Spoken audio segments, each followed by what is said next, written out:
Let's move to the workshop. Workshop की तरफ बढ़ेंगे और जैसे सारे के सारे पार्टिसिपेंट्स और जितने भी हमारे फैसिलिटेटर्स हैं उनको भी बहुत बहुत स्वागत है। जितने भी इंटरप्रेटर और रिकॉर्डर्स हैं उनको भी स्वागत है।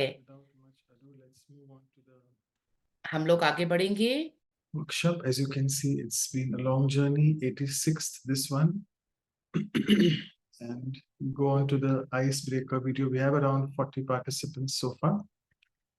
So it is good to start and see what I can see the translator smiling. Okay. So maybe even one of the translators can share in the chat box with this small example how to improve efficiency at workplace or at home.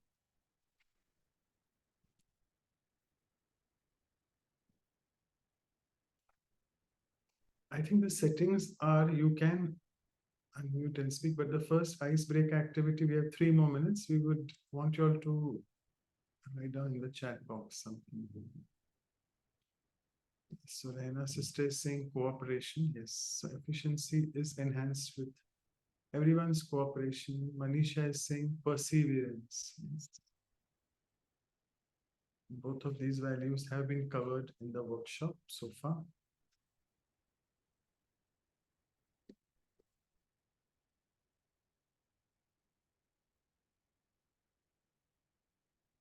Okay, so silently efficient participants. Okay, again, Jujar is saying we can't speak. Okay, so maybe we'll just check. They can speak. The chat option is now enabled.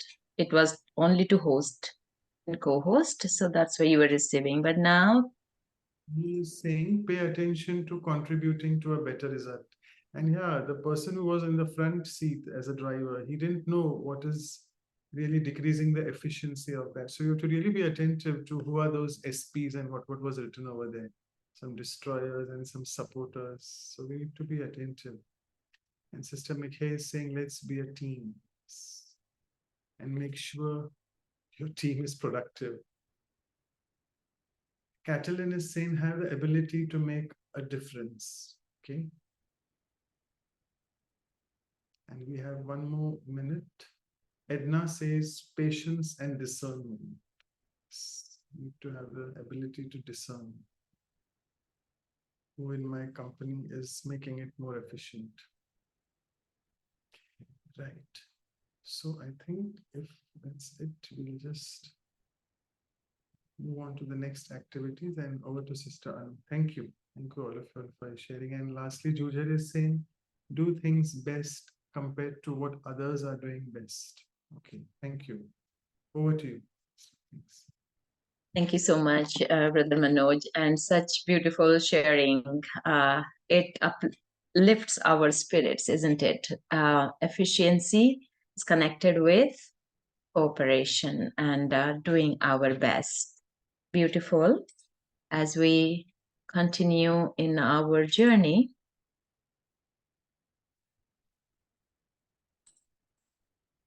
so thank you for your sharings. You'll receive all this. So for the first exercise, the title is Attributes of an Efficient Person. So for that, we will look closely in our lives and reflect on an efficient person who is in close contact with you and jot down why he or she is efficient.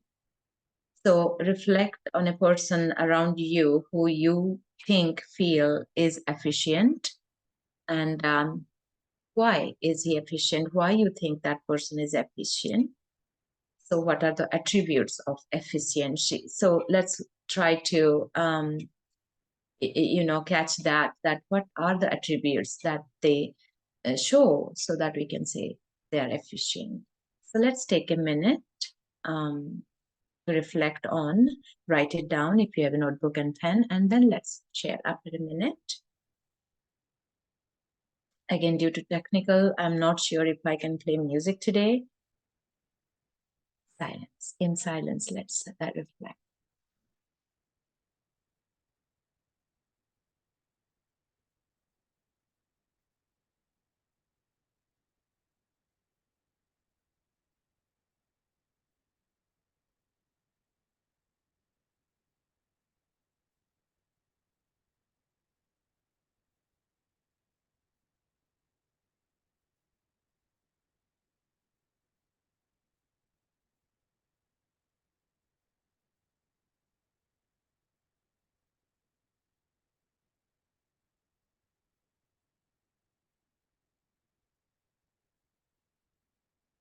So we are reflecting on a person who comes to our mind, who is around us in our close contact, whom we find is efficient. And then let's find it that what are the things they do? What are the attributes that we think they're efficient? Let's reflect on the attributes of efficiency.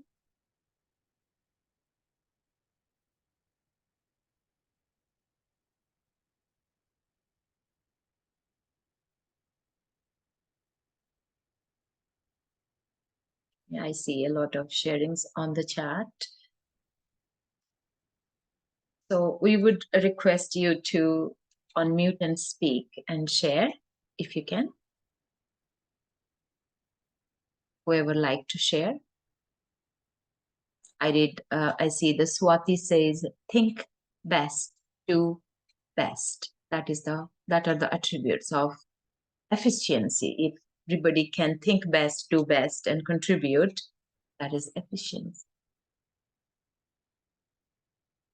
Sanam says, sharing is caring, and every single beautiful and pure thought contributes to the light the world needs. Every single person's positive thought counts. Also, we would like you to think of the person that comes to your mind who is around you, whom you find efficient. So I'm sure that's what you reflected on, and they show all these qualities. They share, they care, they have pure, beautiful thoughts, and they contribute. Then Catalin says, focus, determination, attention, effort making. I'm not sure if you have recognized somebody who shows the efficiency. We sometimes see ourselves. We know the attributes. What is that we give for the efficiency? But if you have recognized somebody who is efficient around you, who inspires you, please share the name as well. Yeah, before I read other messages, maybe Lata, you can share, unmute and share. Shanti, the person in my life that inspires me and is very efficient is my mother-in-law, because she pre-plans everything and she is keeping balance. So that is why she inspires me, and I think she's very efficient. She keeps a balance of all the services and proper planning, and she implements it. So beautiful. Yeah, pre-planning, being proactive, pre-planning, and keeping the balance. Keeping the balance is also key, so that everything is done, everybody is happy around us. Thank you so much, Lata. Anyone else who is inspired to share? Who is it? Who is efficient? You find efficient around you? What are the attributes they show? Edna says, focused, forward-looking, motivated, positive and plan the day. I mean, plan their day with focused, forward-looking, and motivated, positive thoughts. Merrylin sister says, who is translating French, attentive, alert, concentrated. These are the attributes. Maninder Singh says, stay motivated, at least appears to be so. So who are efficient, at least they appear to be motivated, ready to help others always. These are the attributes of efficiency. If I'm there available for others, I am motivated, I'll be efficient.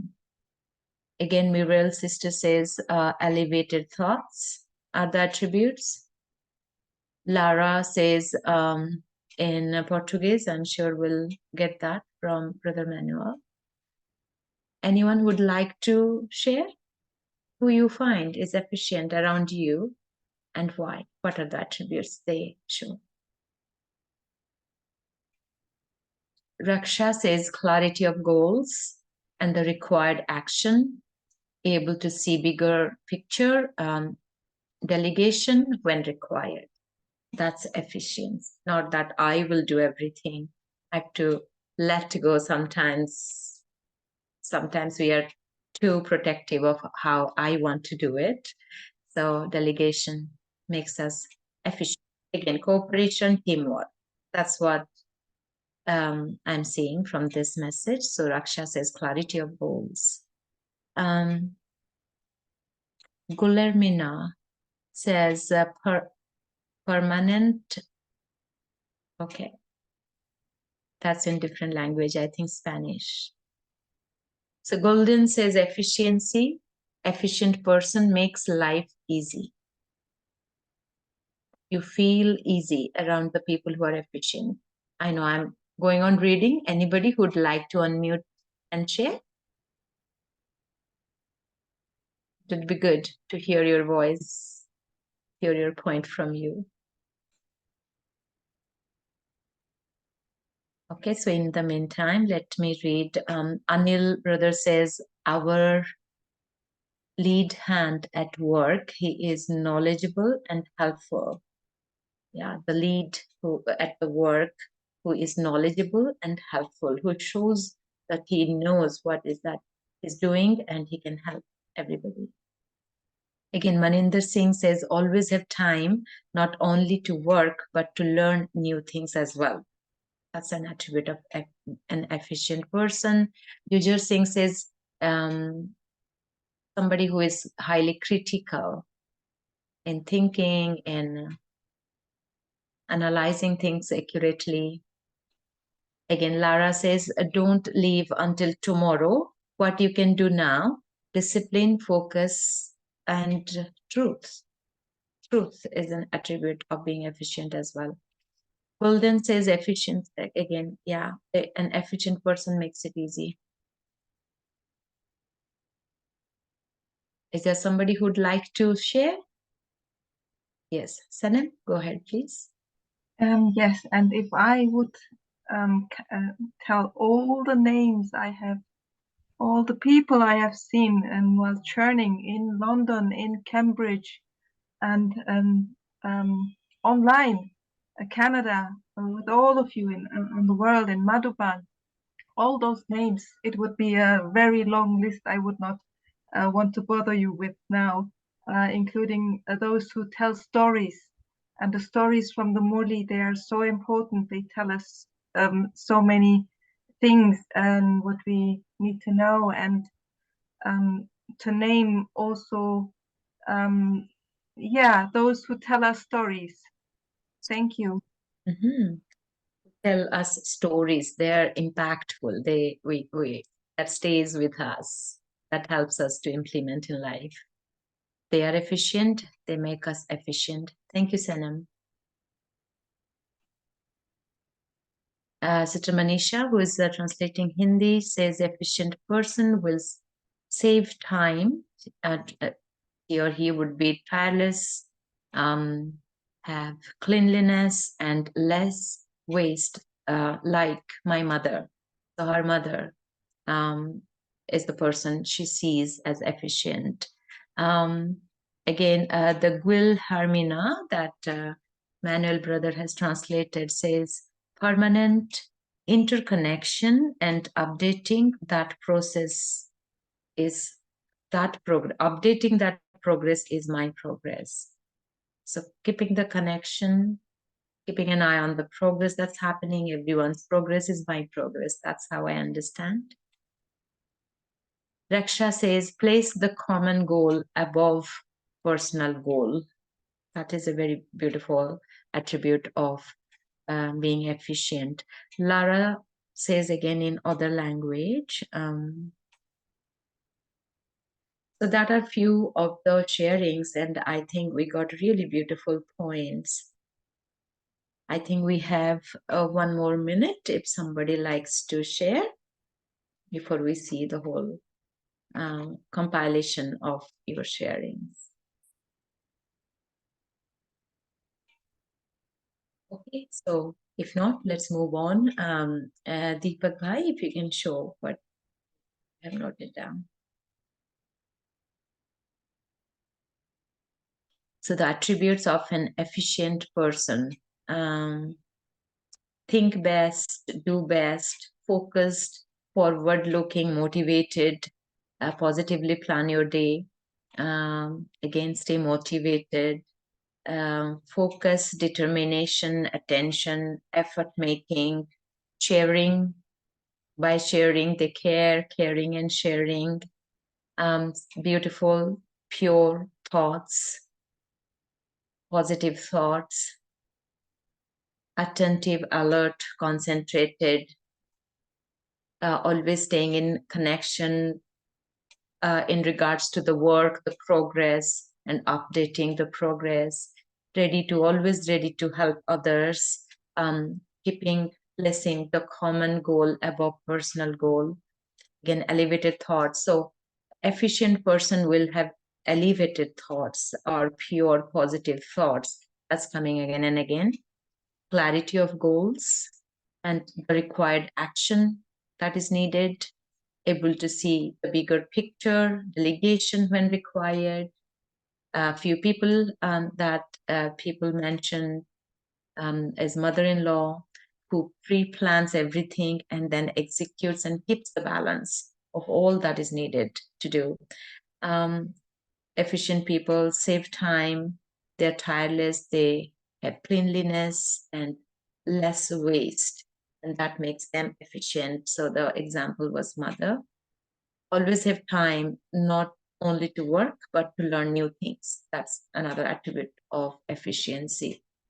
Who are critical or analytical to bring new things, to make it efficient. Don't leave things until tomorrow. What you can do now, do it now. Discipline, focus, and be with the truth. That is what also Sister Denise mentioned in the last session. So if we are truthful or following a spiritual guideline, then not much waste. That makes us efficient.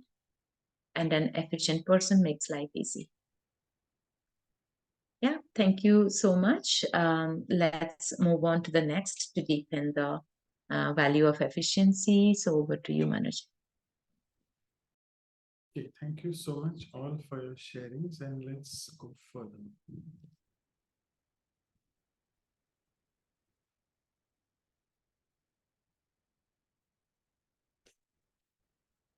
So as always, before we move on to the action planning, you'll have actually shared quite a few things on I think efficiency.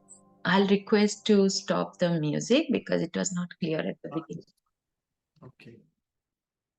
So again, for the next few minutes, we'll try to explore through this brief meditative experience, what is it to be efficient?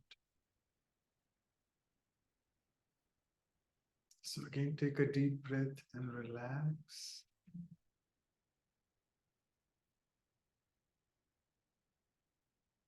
And focusing on yourself as this tiny, conscient being of light.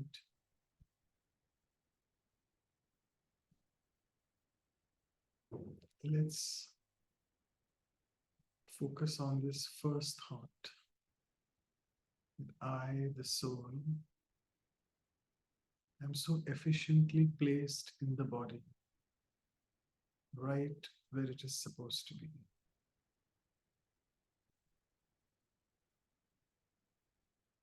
As a surface marking, we try to show it in the center of the forehead. But actually, it is very efficiently placed in close proximity to the master gland of the body. That's the hypothalamus gland.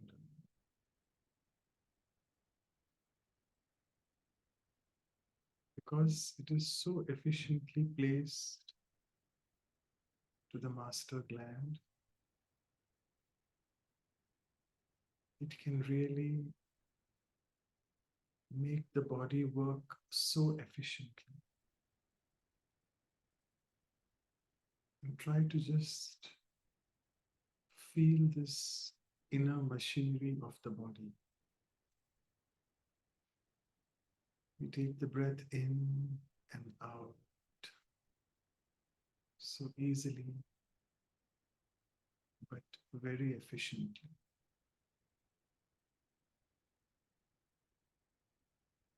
Similarly, if you try to put your fingers on the wrist and feel your pulse, that's the heartbeat. And you can see again, it's so efficient. The heart pumping the blood out, and in turn receiving the pure blood from the lungs. So the breathing, the heart, cardiovascular system, everything is so efficient in the body and happening autonomously without even we realizing that it's happening.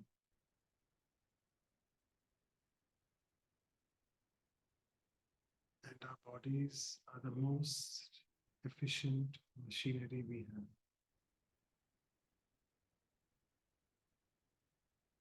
Let's try to move from the gross physical to the subtle and look at our soul machinery.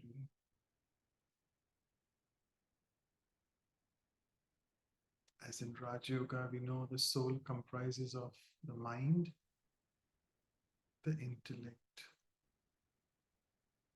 and my sanskars or personality traits. Asking the first question to self, is my mind efficient enough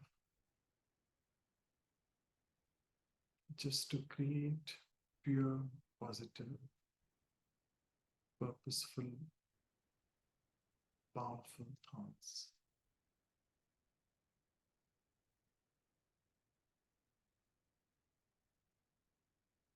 Second question, is my intellect efficient enough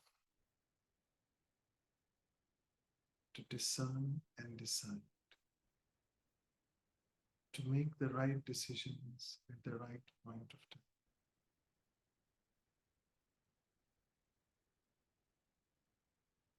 And in my sanskars, am I efficient enough to know what sanskar to use at what time?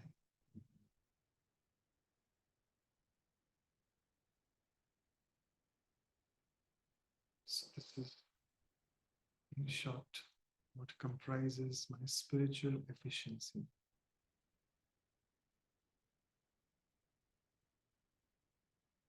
And since the soul energy and the physical body energy are so interlinked, so the moment I am spiritually efficient, my bodily efficiency also increases.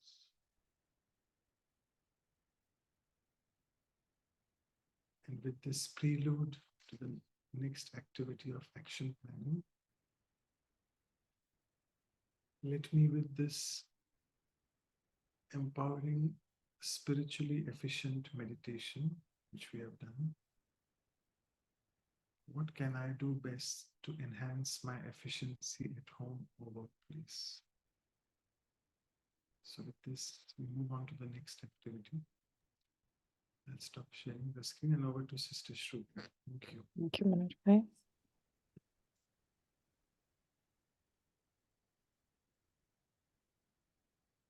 Yes, just as Manoj Bhai was saying, we've already gone through many aspects of efficiency. We heard last week on so many different definitions. When it comes to efficiency, we just heard such wonderful sharings of traits of people that we think are extremely efficient. So, given that background, this part of the workshop, let's focus on ways by which we can increase efficiency at our workplace or homes. Again, this is a personal exercise. Meant this is more to help. It's between you and how you think you can best improve your efficiency, both either at workplace or at home. So just as always, a minute or so to reflect, and then we can come back and share.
Okay. Any thoughts? Any inspirations?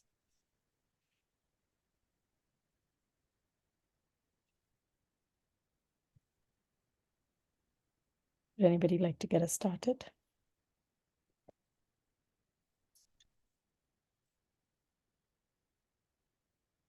I will get started. Sure, go ahead, Mr. Rana. Okay, so in the previous exercise, we heard about a lot of things, and what I wanted to share was almost covered. We see a lot of people, doing their best, do a lot of things, and they want to do a lot, but some of them don't have any attention on themselves, and then they get sick and they have to take help from others. Okay, so the personal attention would be, the first thing. Plus, shared by Den's sister last week, there are many things, okay, on a personal level, which we need to improve.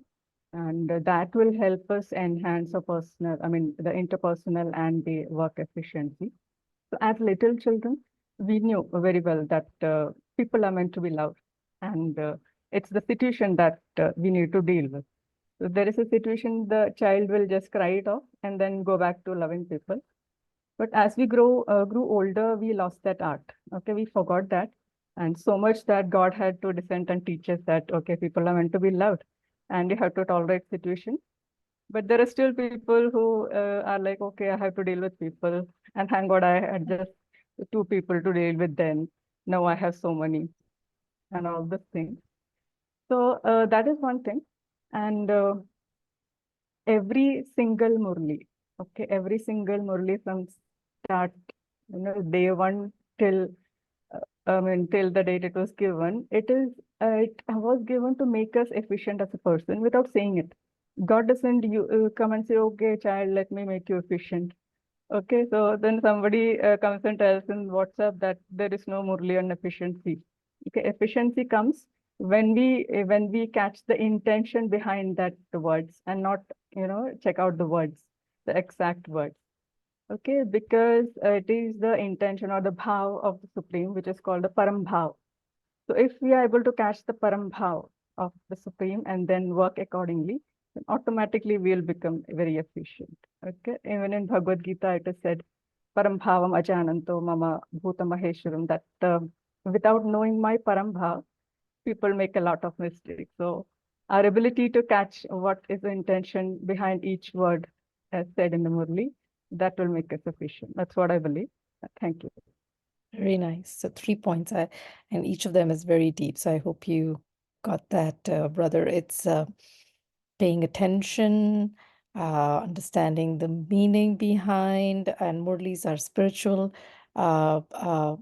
readings that, for those who are new to Brahma Kumaris or are unfamiliar, spiritual readings that we go through every day.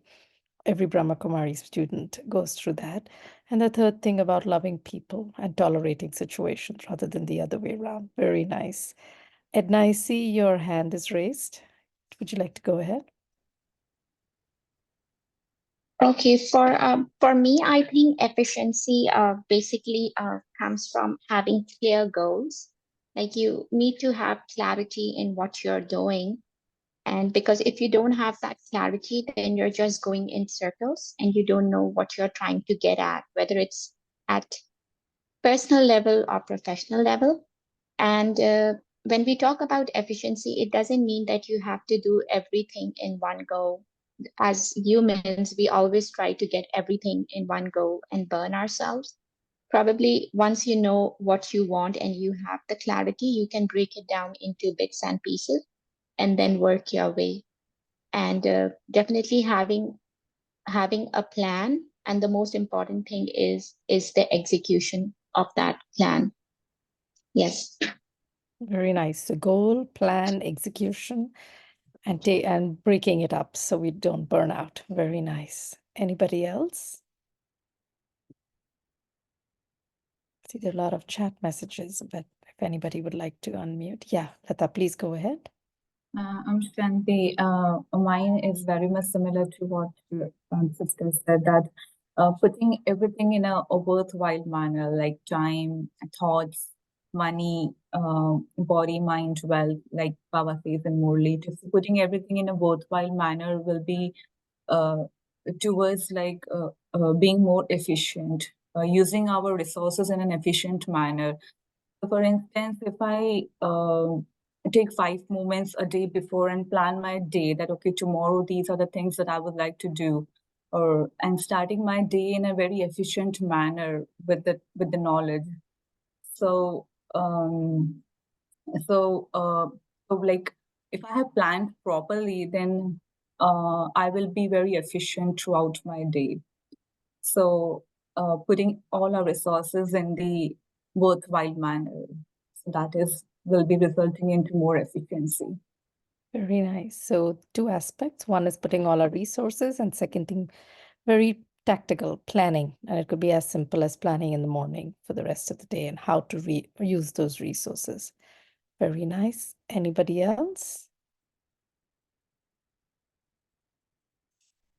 I'm going to read a few things that that are in the chat. We have some lovely messages here. Sanam says, keeping a chart as Baba, or spiritual readings, and tell us everybody has their own ways, but kind of keeping a journal, keeping a chart, keeping a check on how you're progressing on any goal.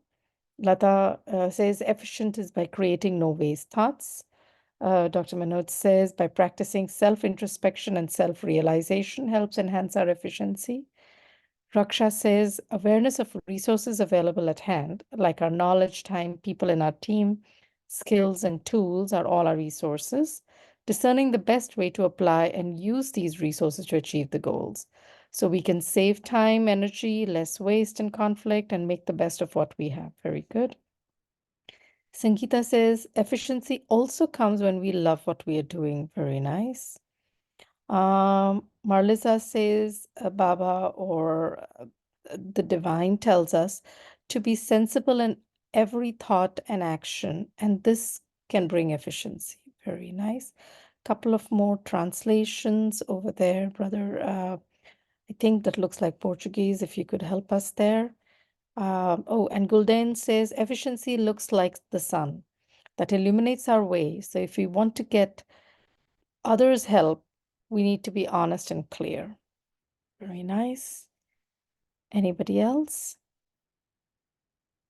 We still have a minute before we can wrap up.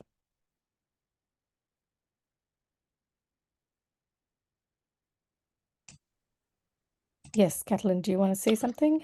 I think Yeah. for me, what works best is that if I cut a task to smaller pieces and give time, if I need rest or break is also important.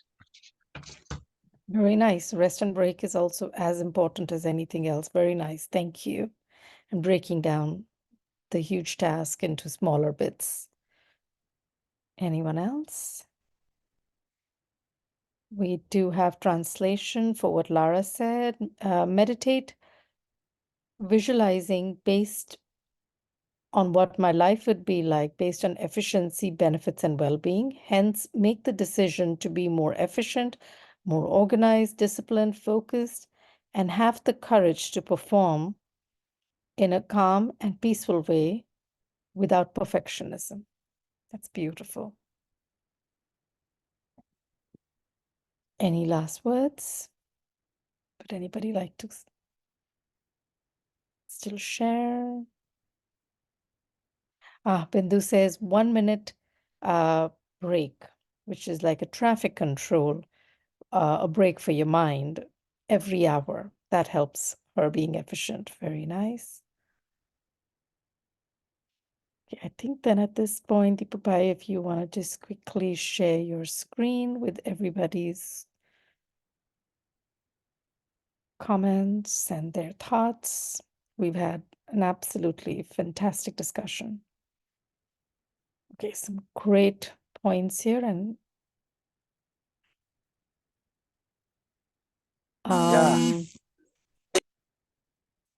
be sensible in every thought and action, and this can bring efficiency. The divine tells us to do that. Keep a chart, a spiritual chart daily, to journal and to monitor your progress. 1 minute break, or just a mental break or break in the thoughts, which is called traffic control, every hour. Create no waste thoughts, paying attention to detail, catching intentions of God's versions and imbibing it in daily life, loving people and tolerating situations, practicing self-introspection, self-realization, clarity of goals, and working through them through execution or good execution. Efficiency also comes when we love what we do. Efficiency is like a sun that illuminates our way when we want to get others help. And we have to be honest and clear, visualizing what life would look like if it was based on efficiency also helps. So make the decision to be more efficient, more organized, disciplined, focus, and approach things in a calm, peaceful way.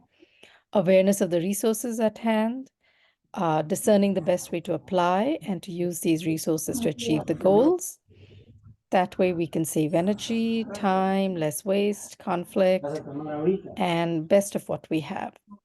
And I think with that, I can hand it back to you, Manoj. Yes, thank you so much. I just request people to keep themselves muted. Okay, so let's go on. Okay, so what we had covered last, I'll just go to the screen sharing. So summary sharing of Sister Denise's talk on efficiency. We'll see what she said. So you'll know that she covered a lot on various definitions: machine efficiency, technical efficiency, scientific efficiency. And I told you that from today's workshop, maybe look at it from a spiritual perspective. So in the machine efficiency, we also in the meditation saw that how the body is a beautiful machine. Then technical efficiency relates more to the various, what you call the machines which we deal with. If you, and all of us know the reset button in our mobile phones as well. Reset is actually something helping us to be efficient, because otherwise we really add a lot in our phones, but when we reset, it just goes back to its original state. And here Sister Denise also pointed out the law of entropy, that everything is in a state of deterioration and chaos as we move along. And then to restore it back to the reset, we need an intervention from the divine or something, or from some, not something actually, from that energy, the supreme energy, who is not a part of that system, who is different from the system. Only that energy can then reset, help us and reset. That's what is the law of entropy. And here she spoke about values, that all the humans are born because the soul energy has all the values in it.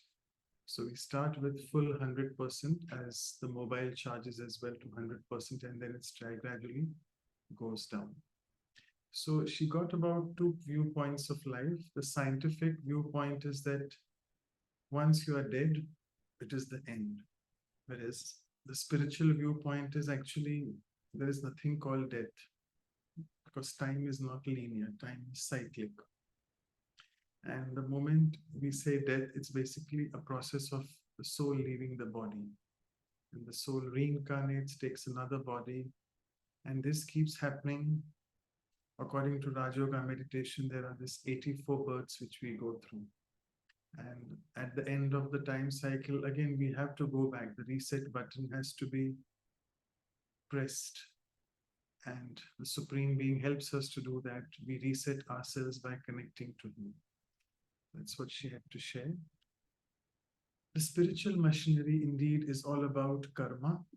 And again, there were a lot of questions on karma. We'll see how many we can cover, because I told Sister Denise last time as well that you have opened up a big Pandora's box when you speak about karma. So we'll cover a few points. That karma essentially means action. In Hindi, karam means to do. Karam. So it's a machinery. We know Newton's third law. Every action has an equal and opposite reaction.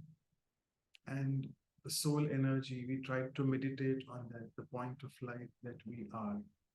So if you look at the entire history, his story, this entire history is all about so many souls in the world, and each soul has its own history to go. It's his story which is going on. How many births the soul takes, and which family you belong to, in what birth. It all is a very deeply intricate, I must say, karmic machinery, or a spiritual machinery, we must say now. And very beautiful sister said that personal efficiency is what you do in one day is like a little version, a tiny version of what we do in our whole life. So 24 hours, we know that each day is so different. We all can agree that none of the day is similar to other day. And every day of ours is actually a small sample of what our entire life is. So we should just strive to work on that one day. We don't need to really have a long set of goals. I have to do this, I have to do this so many years ahead. Try to concentrate on that. And this is what efficiency is based on, that how efficiently you can manage your one day. And here she mentioned about discipline, the value which is connected closely with efficiency. I won't be reading every sentence, so pardon me for that, because I have to cover, and we'll be sending you all these slides, so you can feel free to read them later. She spoke about power of transformation. We call it in Hindi parivartan. And again, it's a beautiful Hindi word. Why I said the Hindi word? Because par vrat. So vartan and vritti. Vritti means my attitude, and vartan is again transformation. So I can only change myself if I can change my attitude. And that's the beautiful Hindi word parivartan. And particularly when I say par means it's something not self. In Hindi we say swa means self, par means someone, it's others. So if I can change my attitude towards others, that's vartan, changing my attitude towards others, then I can transform myself very easily. And if you all can remember, I think today's slogan in the Murli, as all of us were speaking about Murli, for those who are new to these sessions, Murli are the spiritual teachings we have in the morning, the spiritual class which we have. So we have a blessing and a slogan for the day. So today's slogan, if I'm not mistaken, was all about how to have this self-transformation which leads to world transformation. And I think the attitude also, as I'm saying again and again, it's a collective process about what thoughts I have. So before attitude is my thoughts. So my collective thoughts create my attitude. So I have to really work on my thoughts and exposing ourselves to what the spiritual study we are doing, what we call Raj Yoga meditation. It helps us to elevate the quality of our thoughts. They become more pure, positive, powerful, and purposeful. To make sure that we do good karma, we need to make sure that we go within. We have this practice of going more and more within. It's a journey where we need to introspect ourselves very often. What have I done and what can I do better? That's what is paying attention to that. And you all have quite a few said that being alert and attentive to that. And success then naturally follows. And success is not really the materialistic gains which some people like to refer it to. But success is to remain balanced, which means there are many balances we are taught here in Raj Yoga meditation. We don't have time to cover that. But it's a balance of many things. The most important balance I remember here is of being detached yet loving, many such balances. And to make sure that we lead our life on a daily basis with no negative thoughts. And we go to that extent, we don't have negative now, but we have waste thoughts. So we need to get rid of waste to help us transform our inner being. And this was the quote which she said. I'll just read it slowly for you all to grasp it. Efficiency means you understand the game, the priorities, who you are, and the drama that is going on, and play your moves skillfully in order to remain in a state of equilibrium and tranquility. So I remember sister also touching on equanimity, the balance, as I said before. So hold on, in the next few months, we'll be taking the value of equanimity as well, the balance. Question time, we have almost 6 more minutes. So let's see. It was one of the questions from a doctor that looking at, as I said, it's all karmic theory questions. So bear with me for those questions. The doctor is feeling, particularly a surgeon, that he does so many surgeries, and surgeons, they charge hefty amount of money because they put in so much of effort and energy. So the surgeon is feeling that, do I have so many karmic accounts with all these patients that I have to charge them for my consultation or for surgery? So Sister Denise beautifully pointed that when you're giving some highly efficient service in the form of treating, if you're a surgeon, you're cutting. If you're a physician, you're putting your head in to making a diagnosis, giving treatment. So it has a value that is agreed upon, the consultation fees, the surgical consultation, so on and so forth. So it's not about karmic accounts. We can't say karmic accounts, but nevertheless, if a doctor commits a crime, he does something topsy-turvy and people suffer due to his actions, then that becomes a negative karma, and that accumulates in my account as a negative. If a professional does pro bono work, then it is creating good karma. That's what he's supposed to do, which means treating patients effectively, honestly, transparently. And also, if someone is born in an affluent family, it could also be due to your previous birth's good karma. Okay, so it's important to realize that karma plays a very important role in our life, but not related to, because here also the question was asked about advocates, lawyers.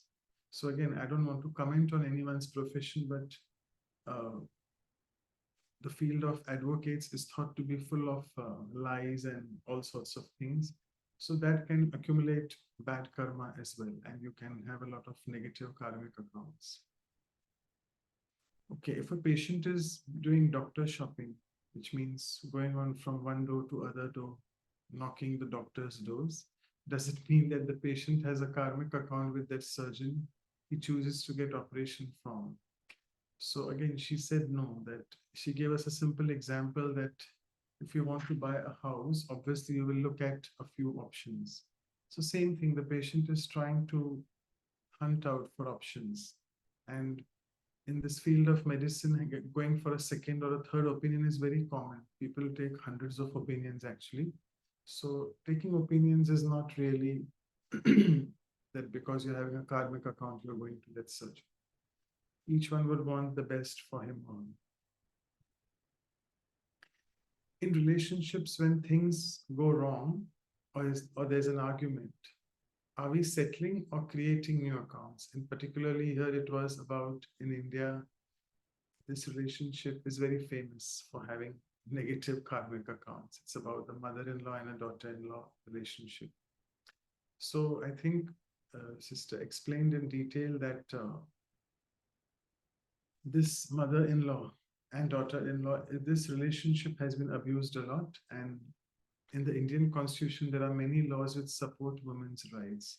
So she said that these all really don't have any say if people or both the mother-in-law and the daughter-in-law are spiritual. If they are really spiritually elevated people, on the contrary, they know how well to take care of their accounts. Next question, is it karma when a client doesn't pay a professional for its services? So yes, this happens very often that in the medicine, we call them patients, and in the law field, they call clients. So she said, if you're a yogi, you will have an intuition whether you owe something to someone karmically. And this happens very often in the sense, some people don't pay you and it's okay, you don't mind, fine. You get an inner gut feeling and intuition that fine, probably I have finished my karmic account with him, or maybe the person wasn't affording, so on and so forth, and you let go of it. So I think that's the way to deal with that. We can't be cribbing the entire life because God has really given us many other things and we're all self-sufficient that way. So if they owe it to you karmically, if someone has a karmic account and he has apparently for some reason not paid you that time, the karmic destiny will allow him to come to you again, and he has to come to you to pay that if it is still a debt with him or if he still owes you something. So some way or the other, because karma definitely comes back. I would not want to touch upon abortions because my time is up over here, and we'll just share with you all these so you can go through it. So let me just stop sharing. And yes, so we have a wonderful guest with us. If you can just thank you, Sister Merrylin, for joining. And before I pass it on to you, I'll introduce, thank you for spotlighting her. I'll introduce to our audience Sister Merrylin. So she is basically a student and teacher of Raj Yoga since 2007. And you wouldn't be knowing, she's a physiotherapist, a master's degree in physical therapy from Boston University in '96, and an additional certification in IMT, that's Integral Manual Therapy. And she now works in Cambridge, specializing in IMT. She also founded the Rehabilitation for All Foundation, which brings about providing rehab to the underserved countries in the Africas, particularly Ethiopia and the Congo. And apparently she lived in Ethiopia for several years, and she came into knowledge. She discovered Raj Yoga meditation while she was there. And currently, as we speak, she stays at the Boston PK Center, and she's very actively involved in all the services with the workshops, retreats in Boston, and also at Peace Village, which is the retreat center close by New York. And also, before I pass it on to our guest, we always have a poem for our guest related to today's value as well. So bear with me just next few minutes. So Sister Merrylin in her service is full of spiritual decency. That's because she's abundantly gifted with proficiency. In her dealings, there's always a lot of transparency.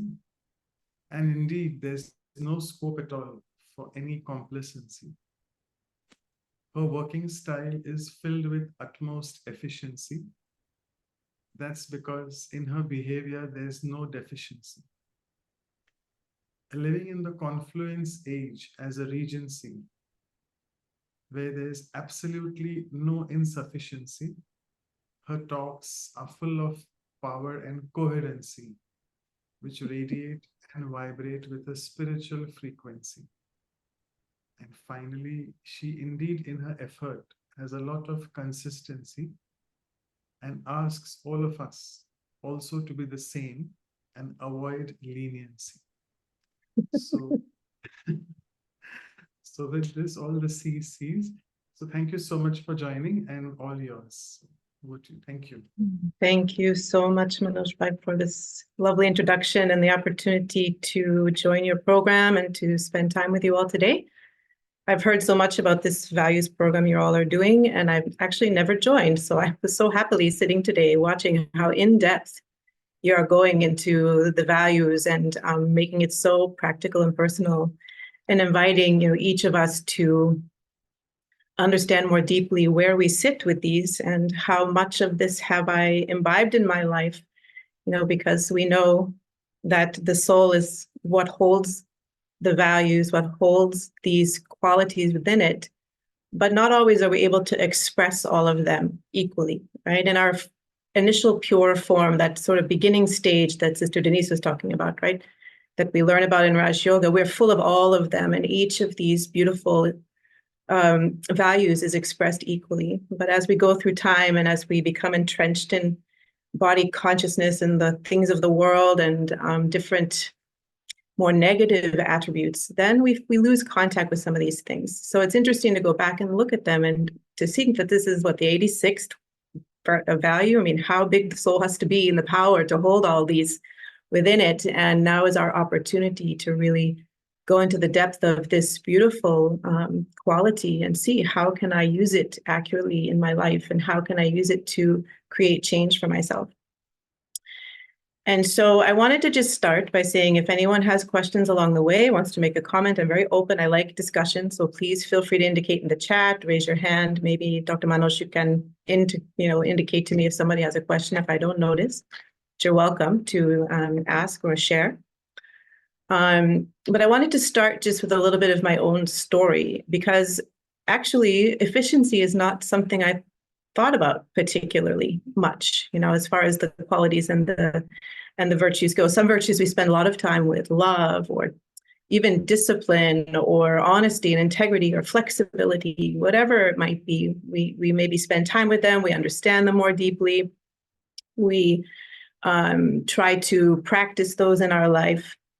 But efficiency was not something that I really ever did that with directly. However, when I start to think about this topic and start to reflect back on my own spiritual life, I realize how much my efficiency has changed over time in all aspects. My spiritual efficiency, with which I really want to focus on, how can I be most spiritually efficient in my life so that my spiritual practice is supporting my change and growth. But that spills over into all aspects, right? That spills over into how I am in my relationships. It spills over to my efficiency in work. And it especially spills over into how I feel within myself. So as Manoj Bhai mentioned, I am a physical therapist. I actually work, I do part-time now, 3 days a week at a clinic.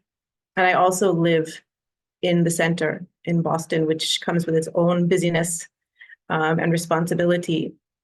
And so when I first started in my physical therapy journey, I was not particularly spiritual. I was, but I wasn't spiritual. I wasn't focused. I was young. I was 23. I hadn't found the spiritual practice I wanted to settle with yet. And so I had a lot of anxieties, a lot of fears, and other things as I moved through my life and as I moved through my profession. And those would translate into the way I interacted with people and the way I was at my work, and the amount of discomfort and discord I felt inside myself almost every day, because I wasn't understanding how it is that I could live in a way that was easy, that was light, that was carefree, and that could meet the challenges in my life without fear. And so I came into Brahma Kumaris and this spiritual practice with a lot of fear, and also having done a lot of searching for what it was that I knew would be able to support me. Because what I knew in the beginning was I wanted to be a spiritual person. I loved thinking about spiritual things, but I was shopping. I wasn't practicing. So I might do some meditation. I might go to a talk by this one, or I might, for example, when I was in Ethiopia and I started with Brahma Kumaris, I was part of this New Age thinking group that talked about different New Age topics and authors and books. I would go to the Baha'i Center and talk with the Baha'i about their faith. I also was still a little bit searching in my own background of Christianity and Catholicism. So there was so much searching going on, but I wasn't changing. I wasn't shifting. I was still anxious and fearful. And yeah, I did a lot of things within that. I went to Ethiopia. I lived in Ethiopia, but I was having panic attacks. I was in so much fear all the time. So I finally realized that I don't want to have to live like this. Something, I don't remember what, maybe waking up in the middle of the night one night with my heart pounding and thinking, this is, why am I in so much fear? There's nothing in my life right now to be causing this. And I realized that I really needed to focus myself. I don't know where that came from, but I just decided that's it. I'm going to find something and I'm going to start to practice. And it was at that time, actually, that I found the Brahma Kumaris in Ethiopia. I was living and working there, and actually someone that I came in contact with by chance was actually the one who helped the Brahma Kumaris become established in Ethiopia. So he took me to their house there, to where they teach. He introduced me to Sister Dipti. She was the first Brahmin I ever met. She comes from Nairobi, but she was in Ethiopia taking care of the place at that time. And I was going to take the lessons, but it wasn't quite the right time. I still wasn't quite ready. I still was convinced I could go somewhere else, but it turned me on to India. So I started doing other Hatha yoga practices, and I started doing the art of living. I was still shopping, but somehow just sitting with this sister, seeing the image of the point of light, which is like above my head, was there in the room that I sat with this sister, just stuck with me. And I started understanding and started opening up to the idea that maybe this is a direction I want to go. And then through Hatha Yoga, I actually was teaching Hatha Yoga, and we used to get together with 3 or 4 different Hatha Yoga teachers in Ethiopia, and we would create retreats and programs. One of our fellow teachers had a big lower level in her house, and we would invite everybody, and we would have a day-long retreat. And one of the Hatha Yoga teachers was also a Raj Yogi. And the woman who was my friend and colleague who hosted, she also knew of the Brahma Kumaris, and she used to invite Sister Pratibha, who's the other instrument that was there, the other person there teaching, to come and do meditation with the group. And so I got to know Pratibha and a little more understanding around Raj Yoga through her. And, like drama and chance or coincidence, you could say, or serendipity kept dropping her and dropping the teachings of Raj Yoga in my path. So much so that I couldn't not pay attention. I would see her at the Indian Embassy. I'm coming out from doing Art of Living Kriya, and there's Sister Pratibha in her white sari talking to me about the next Raj Yoga class she's going to give, and am I going to come, and all these things. But I kept putting it off. I don't have time, and she said, you have to come to the course. Every time I'd see her, she'd say, you have to come and take the course with us. You'd love it. You can understand. And she would ask me, and I'd say, I can't. You do it every single day. There's this 7 days course we talk about, and literally they were doing it every day in the morning, 7 to 8 a.m. every day. And I said, but I teach my Hatha Yoga classes at that time. I can't come. So I kept putting off. Finally, I had gone home for a vacation. And while I was there, my friend Natalie, the one who used to do Hatha Yoga together, she emailed me and said, Brahma Kumaris are doing a talk. This was their January 18th talk in the Hilton. And it's the day you come back. I'm going to pick you up at the airport, and we're going to go. I'm going to sign you up. So she signed me up, and I went, and it was Sister Pratibha giving the talk. And I loved it. I always love everything she would share. So at this point, she's my friend. And I went to see her, and she said, Merrylin, when are you coming to take the course? And I thought, I can't. You do it every single day. And she said, no, now we've changed it. We're doing Monday, Wednesday, Friday for 2 weeks. And I was teaching Hatha Yoga Tuesday, Thursday, Saturday. So I was free. It was like drama and serendipity opened up, and I just knew I had to go. It was the time for me to go and be there with them. It's like it worked together to make it happen. So I went and I took the course, and from there it really, everything sort of moved very quickly. I felt immediately different. I felt that I was able to deal with my own anxieties a little bit better. I felt a connection with the people at the center, that we had this common understanding, and a lot of the teachings were things that I had come to on my own. It just felt like the right place. It felt like home. So in my mind, okay, time to stop shopping and start practicing. This is what I want to practice.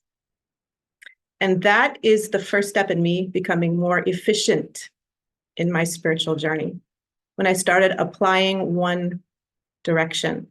And this may not be true for everybody, but this was true for me. I was too scattered in how it was that I was applying things. I was trying to put a patch on the anxiety, fix it in this situation, fix it in that situation, instead of allowing myself to get to the root, the spiritual, very deep root that I've been still digging into for the last 17 years about why those anxieties and fears are there. And how can I let them go at that root level so that I have a level of confidence and peace and calm within myself that allows me to deal with my life very differently. So I feel like that's where the journey with efficiency started, when I started taking one practice, one set of practices, and applying each of them. And that's not to say that I could follow all the Brahma Kumari's things immediately. Some I resisted, some it took me a long time to understand. It's such a deep knowledge. But each point, as I took it and as I worked with it, had something new to teach me about myself and my own journey. And when applied, allowed me to pull myself out of this stuck feeling of panic and anxiety and fear that I was living with. And so I'm very grateful to the practice, but I also feel that this efficiency piece is key. And as you go further in your spiritual practice, because spiritual practice is all about transformation, right? When we step on a spiritual journey, at least for me, I wanted to change. I wanted my life to be different. And most importantly, I wanted the way I felt inside myself to be different. But as we move forward in our spiritual journey, at least for me, the gross things, the fears of social anxiety. I mean, when I first started, I couldn't even talk to two people like this. They used to ask me to do a talk at the center, and I'd have my notes and I'd be afraid there'd be like 3 people sitting in front of me. It took me a long time to go beyond a lot of these anxieties, but, practice and applying this is slowly helped me to go beyond a lot of the anxieties I was feeling. Is it perfect? No, because life keeps challenging us and bringing new situations, but I know how to handle it now because my efficiency is better. And so as we grow in our spiritual path and we change, the amount of efficiency we need to have grows and changes, I feel. In the beginning, you apply a little bit of spiritual knowledge, concentrated spiritual knowledge, and so much change happens very fast. But as you grow and change and become a more experienced practitioner of Raj Yoga, for example, since that's what I know, that's what we'll talk about, and that's what you're here for, right? As I apply more deeply and understand more deeply the principles and teachings of Raj Yoga and my ability to connect to myself as the soul and to connect to the source, higher power, for that power that I need to change, as that deepens, I have to keep that more consistently deep in order to see the change. It's almost like the things that cause my anxiety are more deeply rooted than they used to be. And so the superficial ones, they can be let go of with a little bit of practice. But the ones that are deep within the soul, the ones that have been with me for many births, life after life, those rear their heads a lot.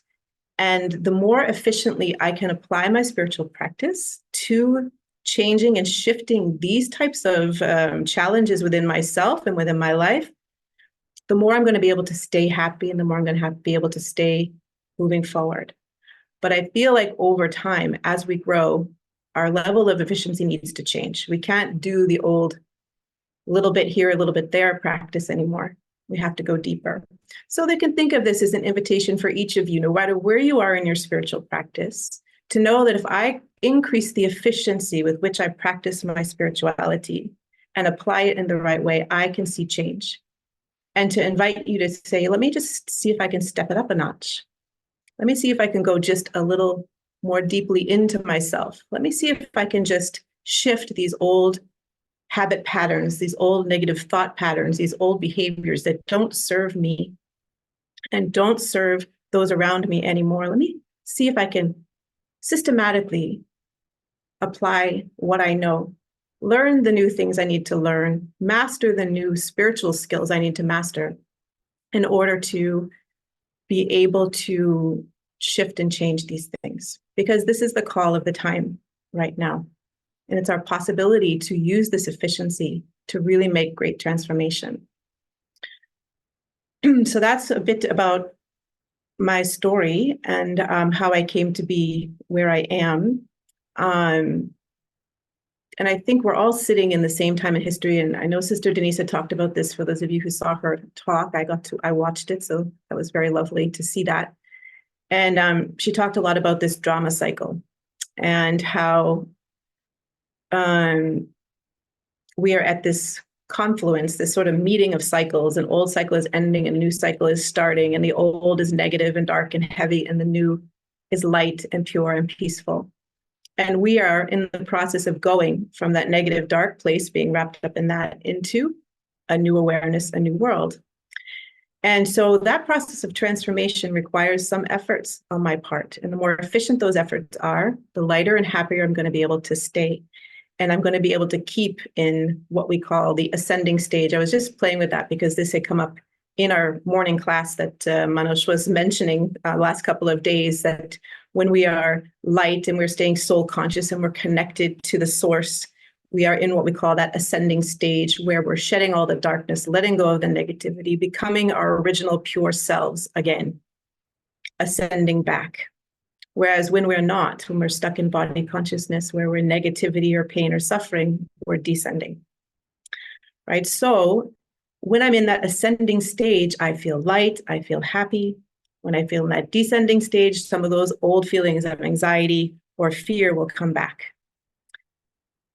So what's my definition of spiritual efficiency? When I think about it in this, I want to make sure that the energy of my spiritual practice, the efforts I put in my daily routine of spiritual practice, make sure it maximally supports my spiritual growth and keeps me in that feeling of being in the ascending stage, that I'm transforming, that I'm going somewhere new, that I'm going somewhere light, that I'm going somewhere pure.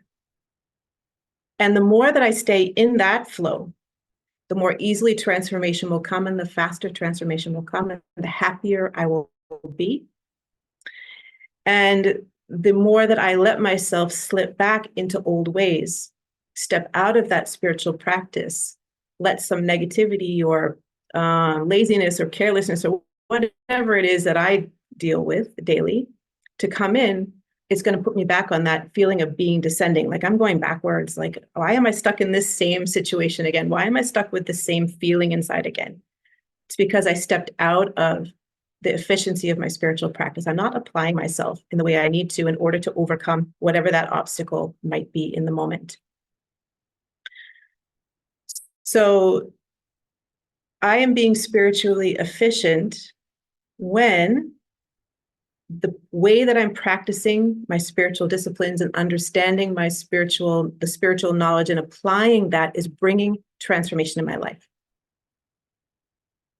Am I organized and thoughtful in the way that I'm applying the spiritual knowledge I have?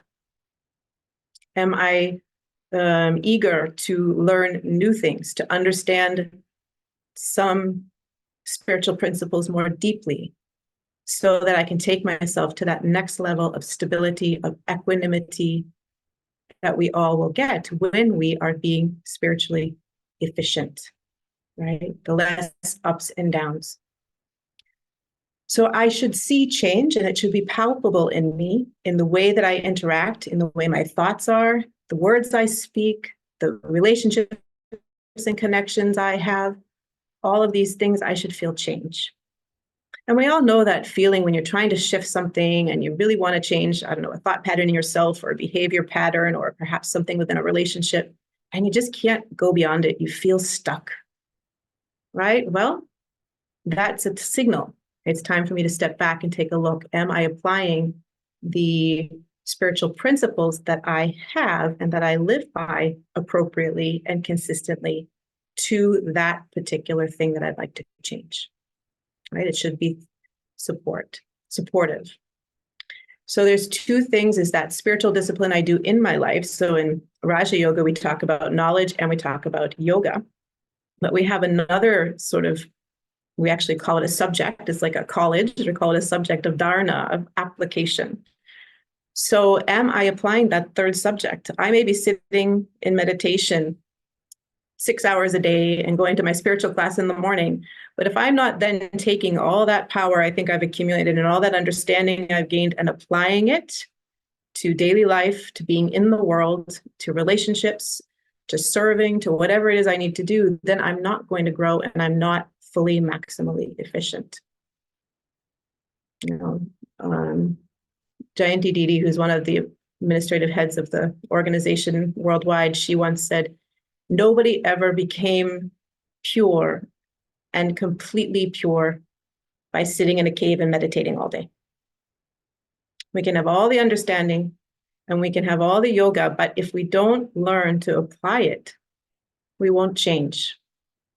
We won't become strong. We won't become with a stable affect, right? We'll be shaken by things because we haven't applied it into our daily life. So this is the other aspect of being spiritually disciplined. Is yes, I have to practice every day and be consistent in my meditation and attending my classes and doing these things.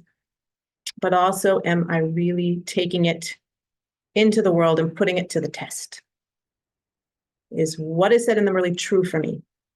In what situation is it applicable? These are the things I need to do to create efficiency in my life.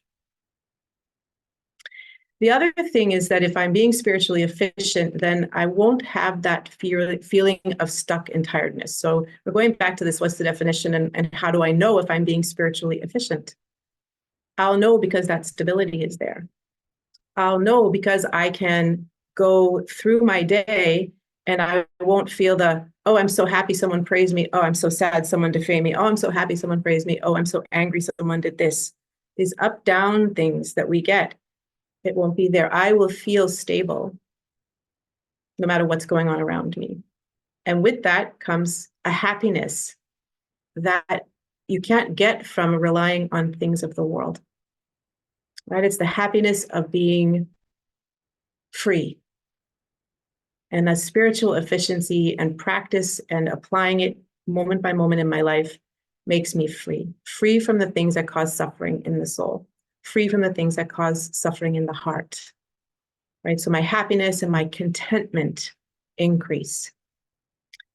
You know, when I was going back to the story when I was younger and I was working as a physical therapist, and by this time now I had come back from Ethiopia and I was starting to work again in the US.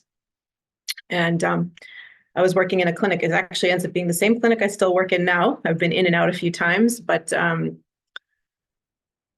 remember when I came, I just started practicing Raj Yoga and I was feeling a lot of change in myself and I was feeling good. But then I started having physical problems. I was having horrible headaches. I was having neck pain. I have all these other problems. These problems ended up leading me to study this integrative manual therapy because it's what helped me to clear all of that. But as I was starting to go through that, all of a sudden I'm becoming very irritable. I'm, complaining all the time. I can't have proper conversation with my patients. I keep, because I was in a lot of pain. I was so distracted by that pain. And my supervisor at that time came to me and said, Merrylin, what's wrong with you? We rely on you in this clinic to be the peaceful one, the one that keeps the calm, right? This is how they were seeing me at that time, keep the calm. But because I was suffering internally with something else, I wasn't able to go beyond that and stay in that space. And that's when I realized the power of this equanimity that comes when we are efficient in our practice, right? So I started, okay, let me apply the principles to how I feel when I'm not feeling good. I still struggle with this. It's very challenging to stay peaceful when you have a lot of pain in the body and things are, not feeling good internally, physically.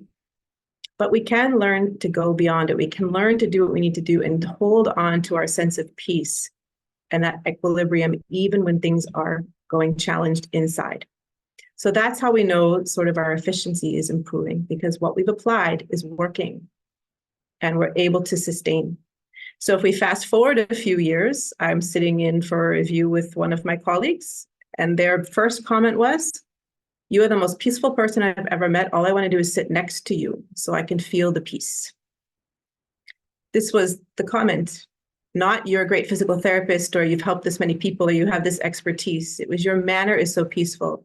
Your way of communicating is amazing." This was, and so that equilibrium shows, that change in how people saw me, and my ability to stay stable in that has changed over time. So the progress is there. But now, efficiently, I have to apply deeper and deeper practices in order to work on the next thing that's coming as an obstacle. The anxiety and the fear is not there anymore as an obstacle. The ups and downs of getting overwhelmed by paperwork and patients and all of that is not an obstacle anymore. Now it's my own energy that's the obstacle. Feeling like I lose energy. I'm not efficient in maintaining my own stage subtly. People would never know, but I know internally, and I know by how I feel at the end of the day. So the practice has to change to keep that efficiency, that I keep changing and transforming and don't feel stuck in the way that I'm doing at my work. Is this all making sense? I feel like I'm just talking, but I have no idea if this is all making sense to you. I hope so. So how I know I'm spiritually efficient, that happiness, I'm not stuck in anything, and I'm seeing transformation and change. So what are the things that I can do in my life that are going to support spiritual efficiency and therefore transformation? Because we want to look at this from an active perspective. What can I change in my life? Some nice questions for you all as participants to ask yourself: how spiritually efficient am I in my life? Meaning, do I have a spiritual practice that I do regularly? Am I applying that to my day-to-day life, either in relationships at home or work or family, whatever is the most prominent for you or the one that's causing a challenge for you? Am I applying these things? How efficient am I in that? But some things that really support and help me stay efficient that we can look at. One is really keeping myself full of spiritual understanding and full of spiritual power. And we've already talked about that disciplined daily meditation. I just loved what Denise Ben was sharing about our early morning meditation practice, Amrit Villa, and how starting the day in that awareness of who I am as the soul and in that connection to higher power fills you with, if you're doing it really well, more power than you need in order to manage all the things that will come at you during the day, all the different challenges that you'll face. If I've done that, I've filled myself with that spiritual knowledge, spiritual power through that Amrit Vela early morning, my yoga meditation session. And then I've gone to my spiritual class and I've heard spiritual teachings for that day. And I've taken, what it is I need to practice on that day.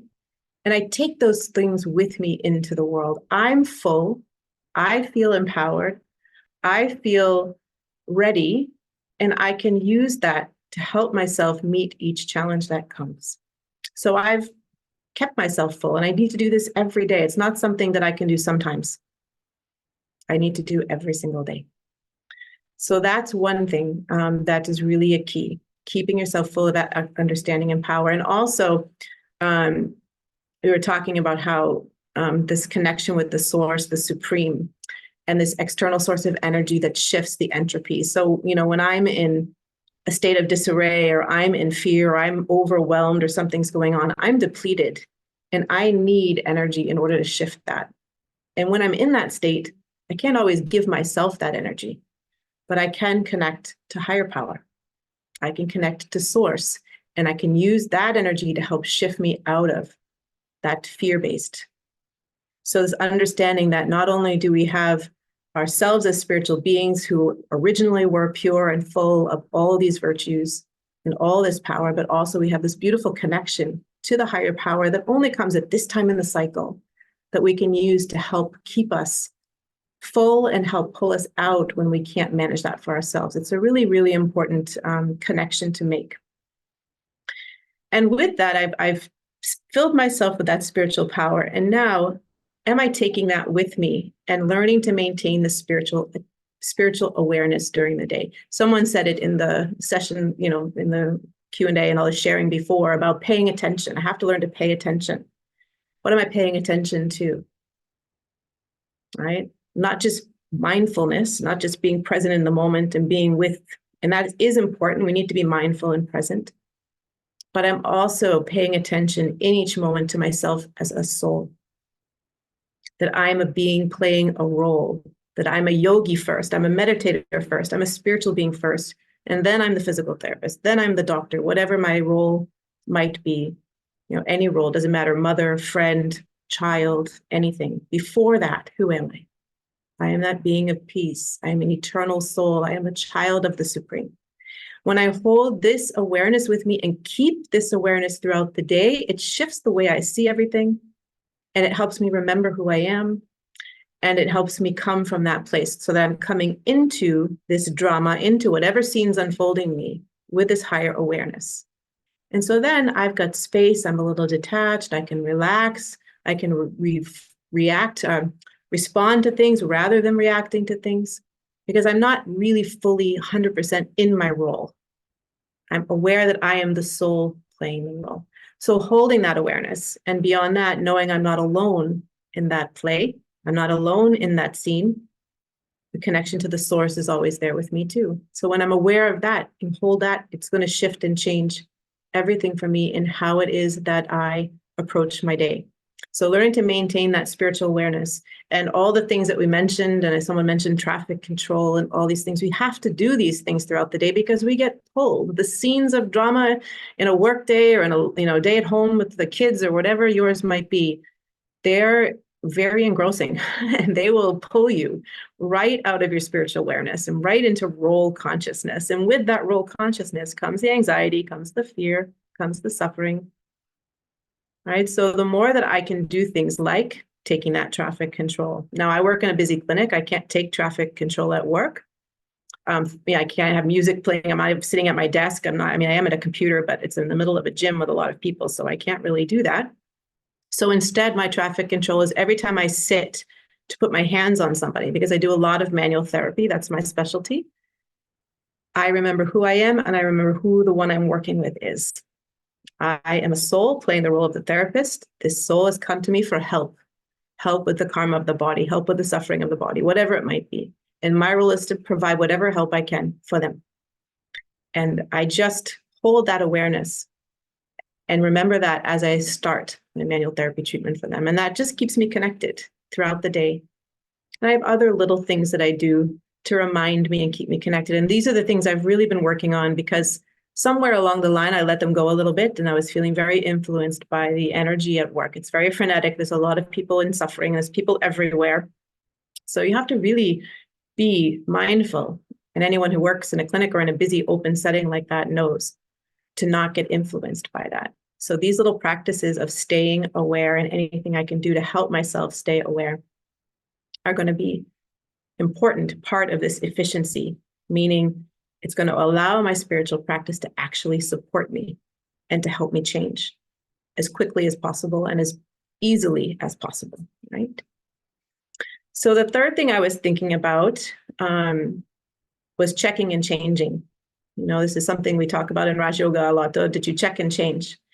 And someone mentioned the chart earlier. So every evening we sit and we write down our chart and we give it to God and we say, this is the things I did. This is the mistakes I made. Here's what I'm working on. This is what went well. This is what didn't. However, I personally like to write letters. I'm not a big checkmark person, but I do like to write letters. This is, imagining that the Supreme is my friend or my father or my counselor, whatever, and, write that letter to get everything off the chest. But this checking and changing, it increases the efficiency because it can keep me on track.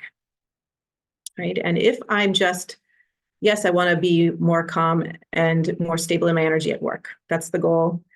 But I'm never checking whether it's actually happening. And I'm never looking at why it's not happening. Then nothing will ever change, no matter how much meditation I do at home. If I'm not taking it and I'm forgetting about it when I go there, it's not supporting me in my change in that environment. Right. So checking and changing every night. Here's what I wanted to do today. I have a little method that I use where I have some things that I'm practicing, awarenesses I'm practicing all the time.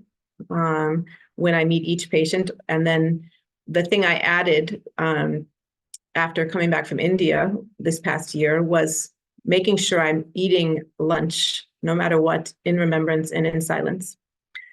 Because the day is long and there's a lot of patients before and after. And so if I'm not recharging again at lunchtime, by the time I get to the end of the day, I'm really running on spiritual empty because I haven't taken enough care and physically I'm tired. And that combination of things means that all the old sanskars, all the old behavior patterns that I'm looking to shift and change can come back. I'm vulnerable to them because I haven't protected myself. So I added that at lunchtime. And sometimes it's a challenge to find a place to eat that's alone and silent. And, the temptation is there to interact with colleagues. And sometimes you have to. I need to talk to my colleagues about patients, or they have something they want to ask me or share or whatever. And those things are necessary. And of course I do that. But 20 minutes of my hour I have for me to sit, to have my lunch in silence, to remember who I am and to connect to the source and recharge the batteries. And that has made a really big difference. It's made it much easier for me to make it through my day. It means I'm left at the end of the day sometimes with a little more paperwork because I used to work through lunch also.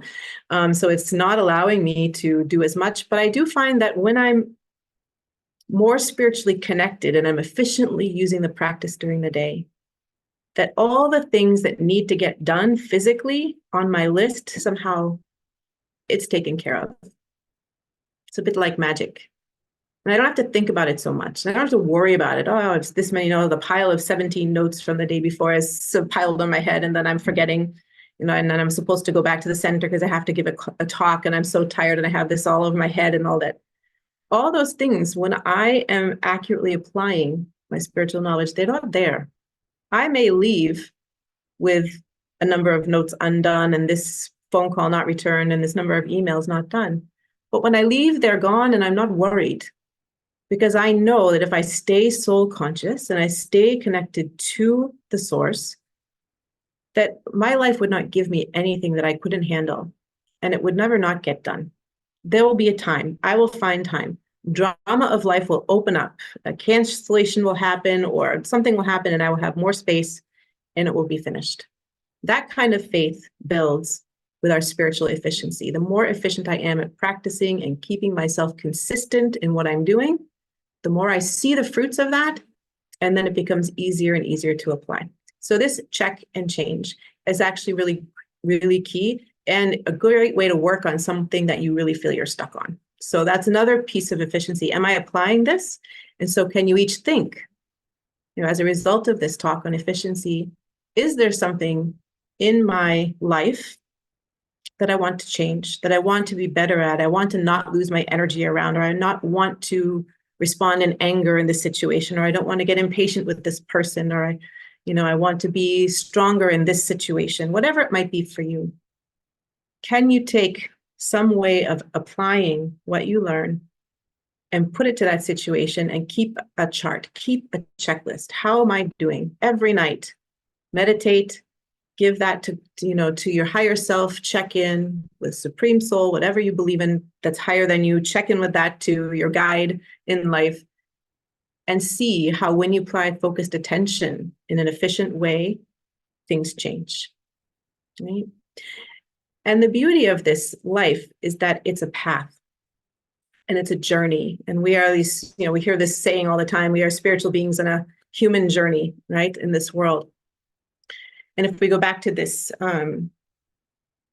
idea of the play, that we are all in this journey of life, we are all in this play, but each one of our roles is special and unique. Each one of our roles is special and unique. So how can I play my role to the best without looking at anybody else's role, without wishing for something different? But each step of the way, knowing that if we go back to the karma idea, karma has brought me where I am. Karma meaning my actions, my thoughts, my path that I've followed up until now through lifetimes has brought me all the wonderful, beautiful things in my life. And yes, it's also brought me all the challenges in my life. But those challenges are specifically designed by me and my karma to help me move forward on this path. to help take me through this time of transformation and change. Right? It's such a beautiful thought that the path I walk is mine alone. It's the perfect path for me to go back to that space of pure love, pure peace, that fullness of every virtue being fully expressed. And the more spiritual efficiency I apply, meaning the more I take what I learn and I put it to use, and I don't let myself go into the things that drain the energy, right? The draining energy, some things might be resisting. This is a big one for me. Some new thing comes along for me to try and I'm scared of it. So I'll resist and I'll run and I'll start doing all the old wasting time behaviors I used to do in an effort to slow down so I don't have to deal with that. I don't have to go there yet. It's just resistance and fear. It's that same feeling. And I just have to keep moving forward, keep applying the things that I know that have allowed me to conquer all the other things and apply it to this new obstacle, this new challenge that's in the way. But it blocks efficiency going into those old behaviors. And I don't apply my practice and I waste time and I hide and then I'm stuck. So the only way out is through. What's in the way is the way. It's the only way out is through. So I just have to keep moving forward and notice when I get stuck and shift and change things.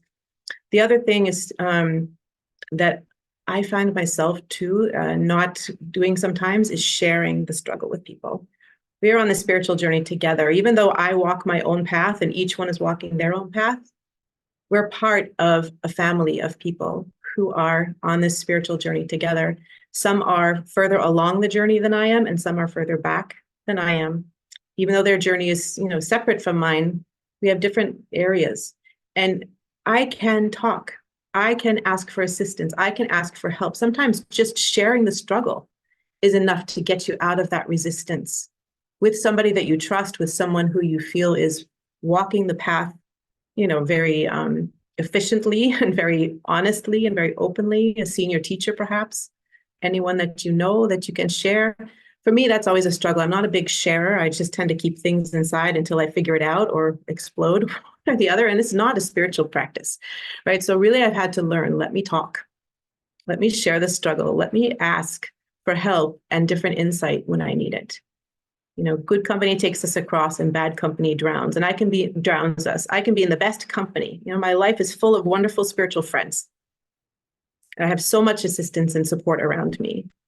But if I don't open up to that, then I'm also not going to be helped by that, right? There's a reason why we have that. So really making sure you're sharing, and in a positive, uplifting way. I really want to change this. I'm a little stuck. This is what I feel. And again, sometimes it's just sharing it with the right senior, the right teacher that really helps you move forward. And the last thing I wanted to just say about these blocks, I liked what someone was sharing about how if you don't have goals and you don't know where you're going, you're running around all over the place and you get totally distracted. Well, it's the same thing spiritually. If I'm running around and I don't have a goal, I'm not aiming for something and I'm not keeping that aim in my mind, then how will I ever get to the destination? Because I don't know what the destination is. And any journey has stops along the way, and any journey has different things we have to go through. Any journey sometimes feels easy and sometimes feels hard. And the same as with the spiritual journey, but ultimately, where do I want to go? Why am I practicing this spiritual life? And for me, it started out as something I just wanted to feel good inside myself. Now it's become, I want to support the world as it changes. I want to help others to walk along a path that leads them to happiness and peace inside as well. So the goals have changed, but I still have to apply these fundamental things in my spiritual practice to stay efficient and to change within that, right? So knowing the goals, if not having spiritual goals, I guess when we're talking about blocks, if I'm just blindly applying things and I'm not having goals for myself, then also I won't make the progress I could make if I apply to the goals themselves, right? So lastly, I know we're going to go into some meditation. I don't know if anybody has questions or anything, but I just want to share one or two things that help me staying efficient. So Raj Yoga tools. And then when we go into meditation, we'll practice those things together.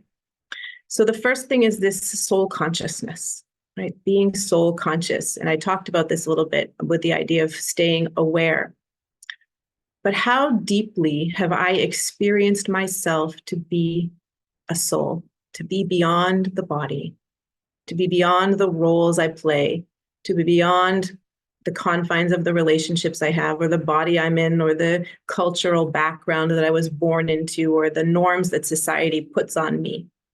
How much have I really experienced stepping beyond that? Because those are the things that are going to keep me stuck.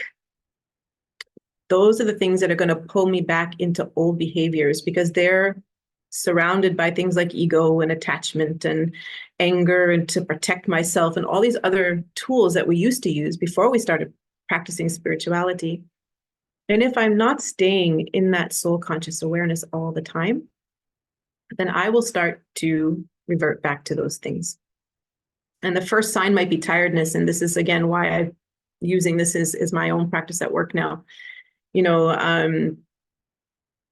in the Merrylin, our morning teaching yesterday, it was said, if you're in soul consciousness and aware, everything is great. But the minute you step into body consciousness, what happens? Tiredness. So body consciousness means identifying with all those things that are associated with the roles I play in the world, the physical body, the gender, the economic status, the religious background, any of those labels that either I have put on myself by choosing the job I chose, or that society has put on me, or that life has put on me. When I identify with that, I am being body conscious, and then I have to defend that, and it will drain me. It will not build spiritual energy, and tiredness will be there. So one key thing to practice to maintain that spiritual awareness is deepening my experience of being a soul.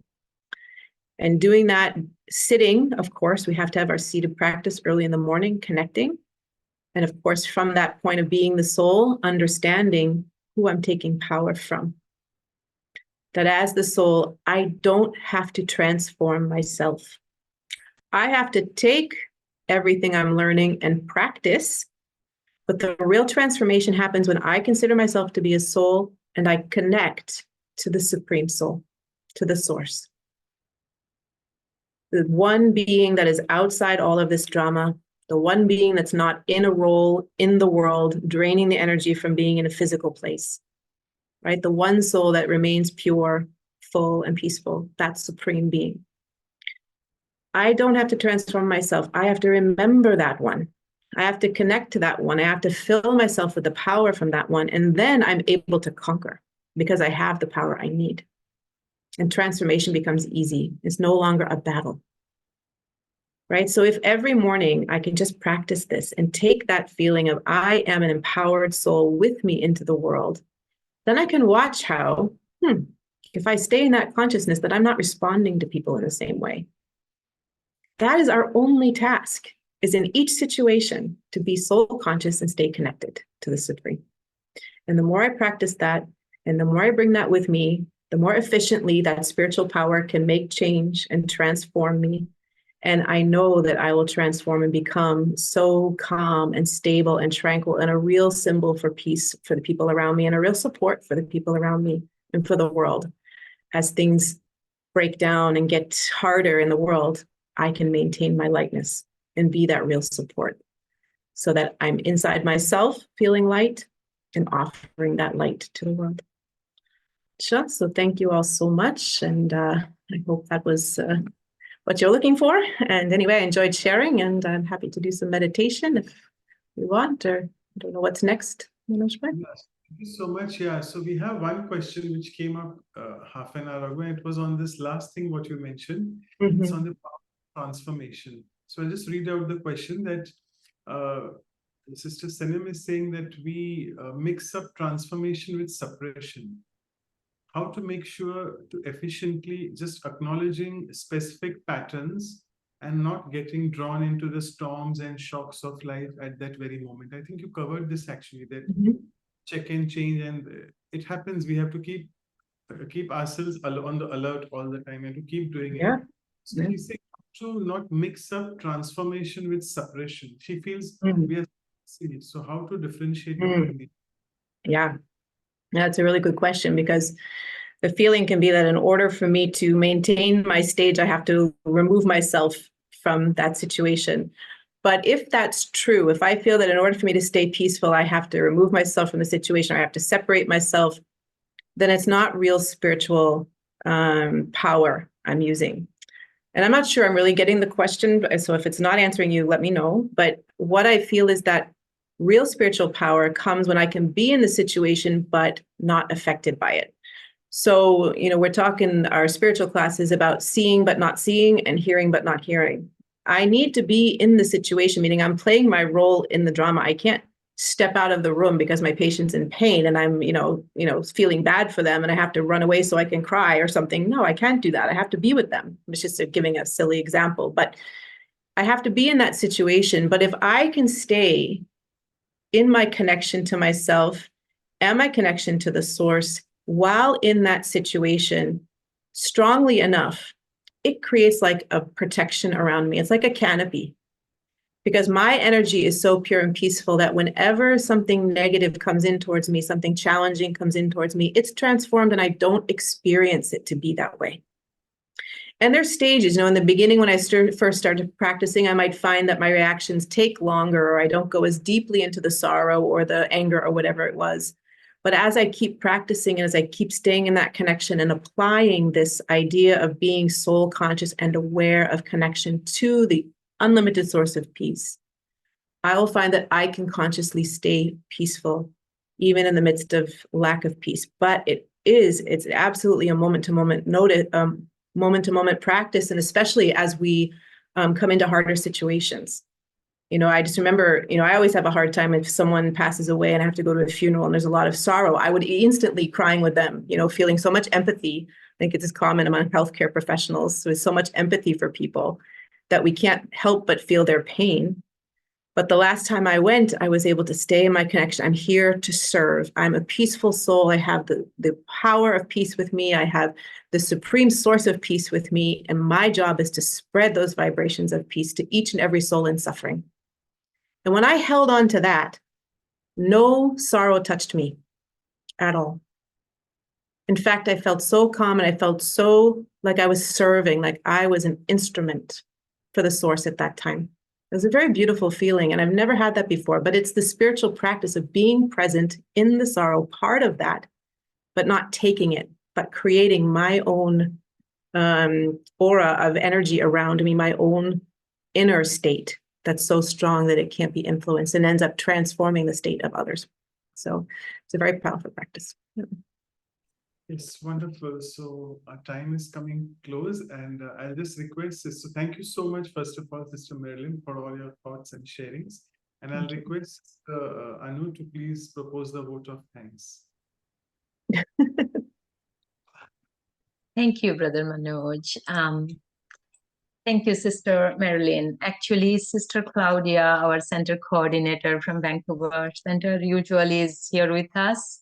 But today she couldn't join. Also, Dr. Ashok Mehta is our, constant companion in this journey, and he would love to give a vote of thanks to you, as we always benefit so highly from all these sharings from yogis who are deeply practicing the spiritual aspects, and in terms of values, they're so practical, though so helpful. I really loved your emphasis on being in that awareness of our truth as souls, and really paying attention on the self. How am I feeling? I also loved it, as you said, that check if you're stuck, you're not happy, if I'm changing, if I'm transforming. If not, then I'm not in that spiritual journey, and I want to be efficient. My energy will be drained. So it's really beautiful. And as a soul, I don't have to change anything because I'm whole, as I understand. But I've forgotten, or my memory goes away from that. So being connected with the source, really beautiful. I'm sure everybody of us has taken the benefit and will listen more again. And really, thank you so much for this beautiful share. Thank you for having me. Appreciate it. To both of you. Let me, before we go into the meditation, we'll just quickly do the announcements. Just make sure that if there are some new, I forgot to do this announcement, sorry, that if there are any new souls who have joined and who want to be a part of these remaining workshops, we'll be carrying on till 100 episodes and 100 workshops till this Diwali this year in November. So please share your email addresses and WhatsApp numbers in the chat box to either everyone or to Sister Anu. She's mentioned in the chat as well. Okay, and another brief announcement is that make sure that our times, because to accommodate the daylight saving time for the West, the East Coast and West Coast of US and Canada. So we, in India, we are starting at 7:30 p.m. now because we don't observe the daylight saving. So remember, it's 7:30 the workshop timing as well as the episodes as well, 7:30 India time. And that translates to 7 a.m. for the West Coast and 10 a.m. the East Coast time. Okay, then we have the next episode coming Saturday on inspiration. Yes, these two brothers, like they really are an inspiring, I mean, they inspire us a lot from their spiritual journeys, which they have with the Brahma Kumari. It's a big, long journey. Both Brother Eric Lereste from Canada and Brother Eric Larson from USA. So again, we enjoy their conversations. Both share the same name, and we'll be listening to them on inspiration coming Saturday. And they share a good sense of humor together too. So they're good. Yeah. Yeah. Thank you for saying that. And also, as always, you know that we end the month with a silence retreat. So we'll be having the silence retreat on inspiration. And just to let you all know that this is a program more for the PK regular students, because they're all based on what we call the Avyak Murli teachings. And we have a lot of it's a 2-hour retreat, which we have once a month. Fortunately, this month we had twice, because the last month we weren't able to do adjustment. So this time we had on adjustment on the first weekend of Sunday, and the last weekend, the Sunday, 31st March, it's the Easter Sunday. So a lot of inspiration we get from the spiritual teachings here at Brahma Kumaris. So we'll be going into silence and listen to them as well. And also then, as always, we have the workshop. So we are fortunate enough that it's all the US and Canada this time for the past few months and the coming months as well. So we have both the sisters, again, very senior Sister Geeta. We were actually supposed to get her last year as well, and even the year before that as well, but for some reason, drama, we didn't get her, but this time we are fortunate. So Sister Geeta will be in she's the I must not say center coordinator, but she looks after the entire west coast of US and Canada services, the Brahma Kumaris there, and she's in LA. And Sister Anjani from the East Coast. So from both the East and West Coast. We have listened to Sister Anjani as well before. So it will be a conversation as we do the workshop today, after the experiential exercises. And that will be the first Saturday of April, 6th April. And this is our elegant calendar.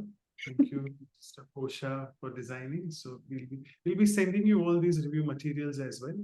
And these are our websites, the Values for Life series, and Vancouver, these are emails first, and the websites are mentioned.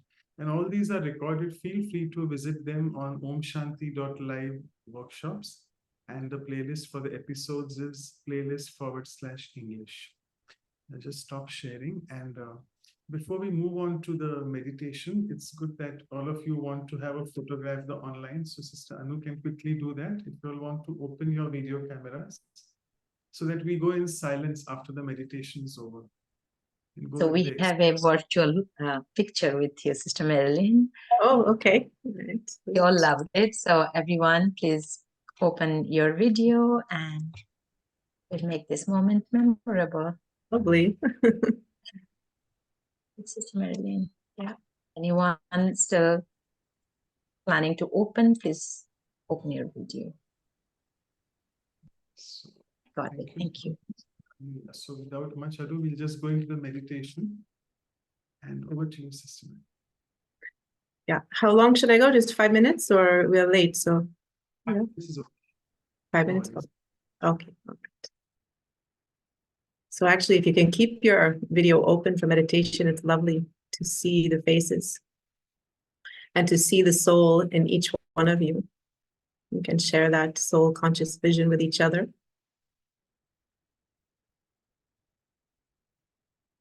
So as I sit in meditation, I become aware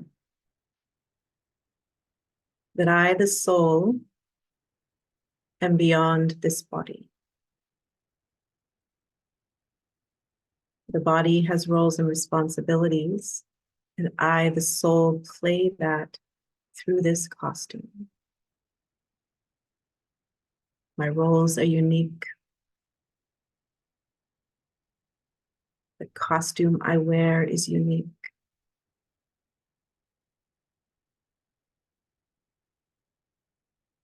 But it's the soul that holds the beauty of who I am.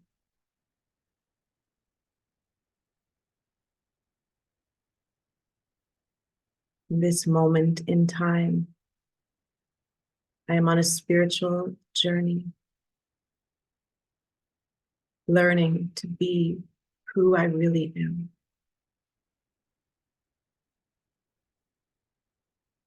Learning to walk my path with spiritual efficiency,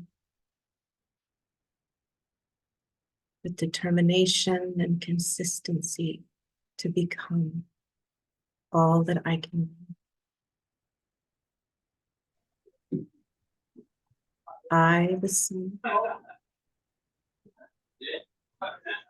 the being of life, maintain my peace and my calm at every step. Keep my attention and my awareness on who I really am. Light, love, peace.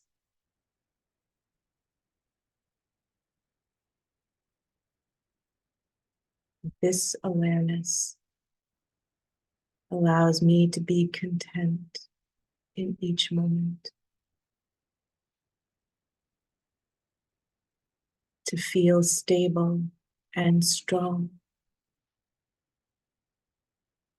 like I'm the one who influences the world around me with my purity, my peace.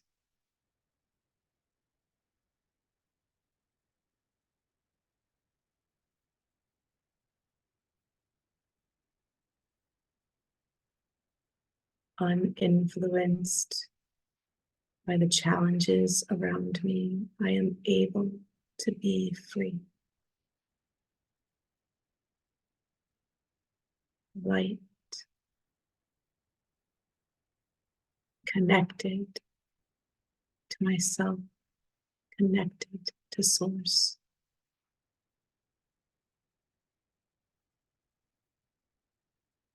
And as I step into the rest of my day, I keep this powerful connection, self and Source, with me.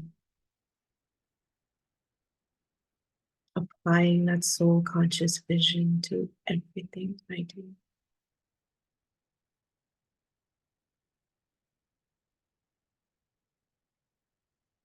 I am a peaceful soul.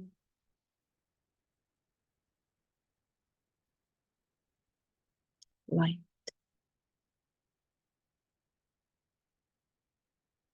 Free.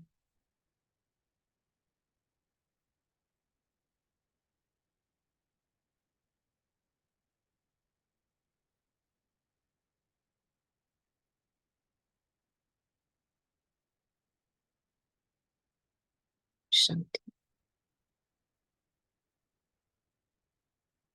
So thank you so much once again. Thank you. Thank you so much, Sister Merrylin, and everyone, all participants, translators, recorders. See you soon again. Thank you. Thank you so much, everyone. It was lovely to be with you. Om Shanti.